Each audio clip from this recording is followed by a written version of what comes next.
So true confessions, kind of like that scene in Lord of the Rings where Gollum and Smeagol are going back and forth inside their own head. I've got one side of me that embraces faith with great joy. At the same time, I've got this nasty, cynical streak inside of me as well. Several years ago, I was knee-deep in a cynical phase when I started asking some deeper questions. What proof did I have that the cynical voice inside my head was a reliable guide to joy, purpose, or any real meaning? And the more I looked at it, the more I realized if cynicism was the primary lens through which I did life, it could only destroy everything that really mattered. It had zero power to create or build anything good, beautiful, or strong. And I began to become cynical about my cynicism as a primary tool for my life. Those voices were nothing but tricksy thieves. Welcome to Sunday's Best 3 Minutes, where we're not vying for the one ring that rules them all, but we are taking one big idea from Sunday's message and bringing it to you in a portable package. This is week 5 in our Such a Time as This series. We're looking at the Old Testament book of Esther.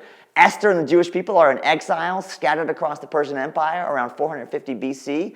Esther has improbably risen to become queen of Persia, but a decree has just been issued all across Persia to destroy the Jews. So Esther and her people spend 3 days fasting and praying in advance of Esther approaching the king uninvited to plead for the Jewish people, which could result in her immediate execution. Now, what strikes me about this crazy step of faith is that no cynic could have ever done it. Because cynicism can only take away life and courage, it cannot generate life and courage. Cynicism cannot empower us into our such a time as this moments. Cynicism can only keep us from acting courageously and boldly in our such a time as this moments. Esther spends 3 days fasting, praying, and rather than looking at her life through the lens of cynicism, she looks at her past and her present through the 3D glasses of faith and wisdom.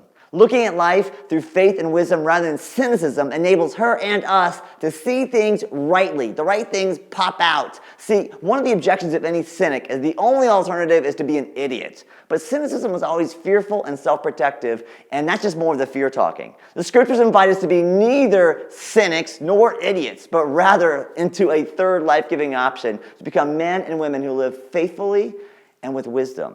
Now, without these glasses on, of course, we can see some of what's happening in our lives, but we don't see our stories the way they were designed to be seen. So this week, especially if you're like me and you've got an inner cynic in there, I want to invite you to become cynical about your cynicism as a tool for anything good or constructive, and try looking at your past and your present through the twin lenses of faith and wisdom, and see if it's not simply a better, healthier, more life-giving, courage-generating way to live, and certainly way more precious.